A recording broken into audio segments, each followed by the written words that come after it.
Melanjutkan dari part sebelumnya, di mana saat ini kita pun diperlihatkan dengan si Hanpeng yang terus melakukan pelangkahan untuk turun ke bawah.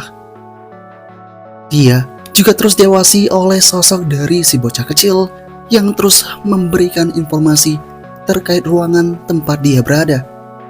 Di lantai 17 kini aman, 15 juga aman. Kali ini Hanpeng mulai berkata dalam hatinya, berdasarkan pengukuran drone, suhu luar adalah minus 49,8 Celcius.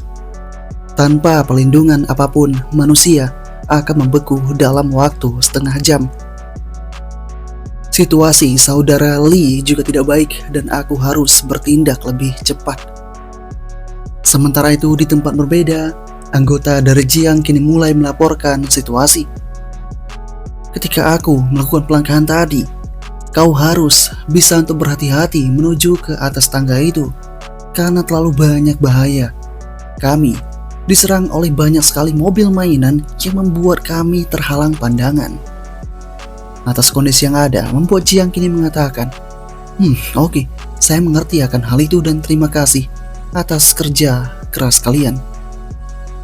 Sekarang, saya akan juga memberikan pakaian tebal terlebih dahulu kepada para pasukan yang telah berjuang tadi.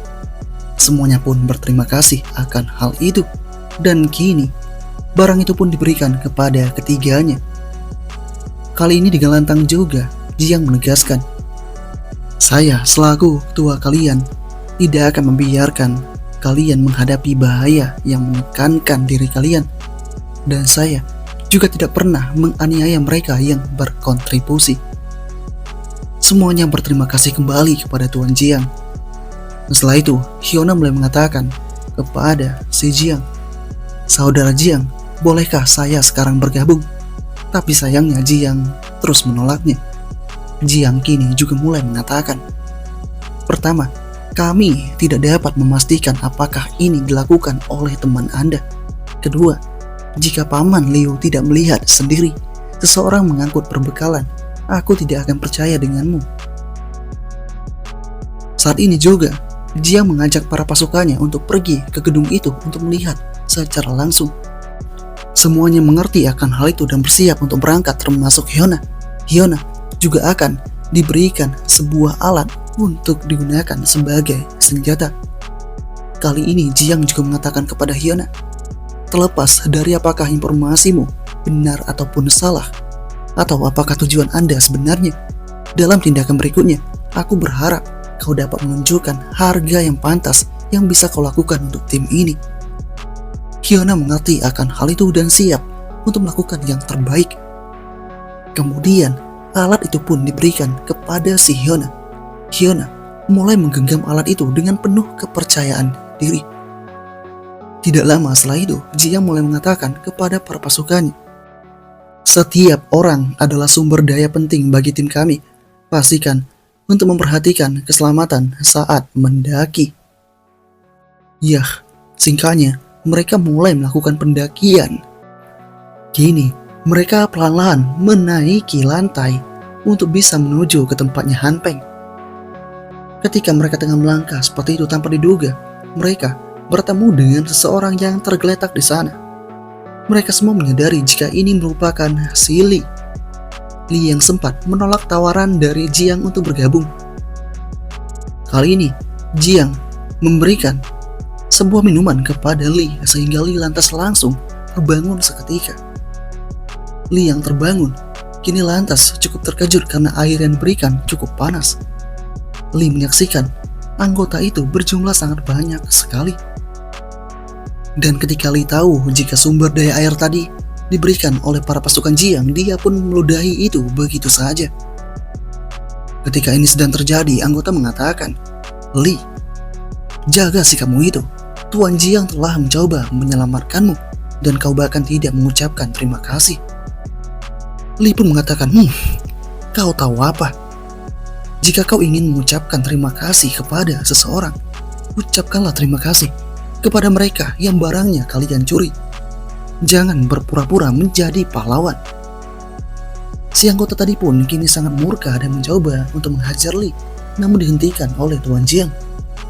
Tuan Jiang mencoba untuk bersikap lunak dengan mengatakan, "Saudara Li, saya dengan tulus ingin mengundang Anda untuk bergabung dengan kami. Hanya dengan bersatu, kita dapat mengatasi bencana dingin ini." Li yang mendengar itu pun lantas berkata, "Saya sangat kesal terhadap kalian. Sudah berkali-kali saya katakan kepada kalian bahwa saya tidak akan pernah bergabung." Para anggota kini kembali menegaskan, "Li, jangan coba main-main dengan tim kami ini." Namun tetap saja Li menegaskan, "Kalian mencoba memaksaku untuk bergabung. Aku tidak peduli dengan semua itu." Dan setelah itu, Tuan Jiang mencoba untuk kembali berbincang dengan Li.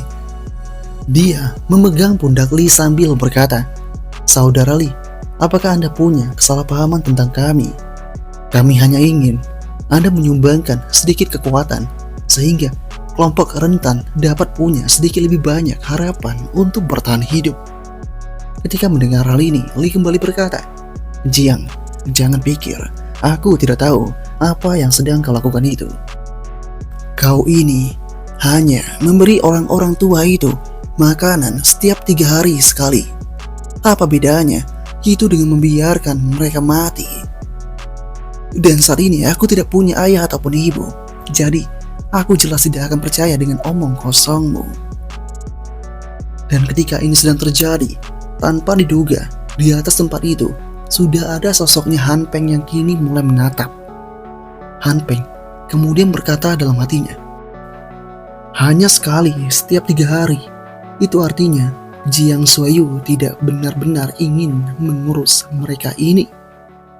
Yah, panitia hanya menerima yang tua, lemah, sakit dan cacat untuk menarik hati generasi muda. Jika ini terus berlanjut, komite manajemen akhirnya akan mengalami konflik internal."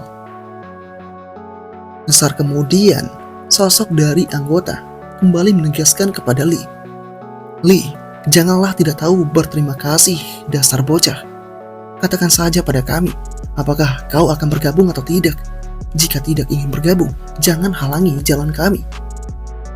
Li yang mendengar itu kini kesal dan langsung membenturkan kelapanya dengan kelapa si anggota sehingga membuat si anggota pun terjatuh kesakitan. Li juga menegaskan, "Aku tidak akan membiarkan kalian lolos begitu saja."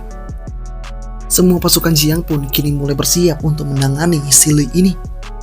Dan tidak cuma itu, si Jiang kini juga akan segera mengambil keputusan. Dia sangat kecewa dengan tindakan dari Li ini. Kali ini, Jiang mulai menatap tajam ke arah para pasukannya seakan memberikan sebuah kode untuk melakukan sebuah penyerangan. Para pasukan mulai melangkah maju, tetapi Li tidak takut sedikit pun. Li mengatakan, "Ayolah, aku tidak akan pernah takut kepada kalian." Ketika ini sedang terjadi, Han Peng pun berkata dalam hatinya, "Tidak bagus. Li sepertinya akan pingsan sebentar lagi, aku harus membantunya. Tapi saat ini para pasukan itu terlalu banyak.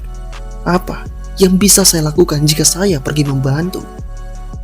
Namun Li ini telah banyak membantuku sebelumnya. Aku tidak sanggup hanya bisa melihatnya mati." Han Peng mulai bingung dengan situasinya dan kini mencoba mencari alternatif yang paling memungkinkan. Dia kini mengeluarkan pistolnya dan mulai menggenggam itu dengan erat. Di saat ini sedang terjadi, Li kembali menegaskan kepada para pasukan itu, "Ayolah, jika kalian ingin melakukannya, lakukanlah dengan cepat."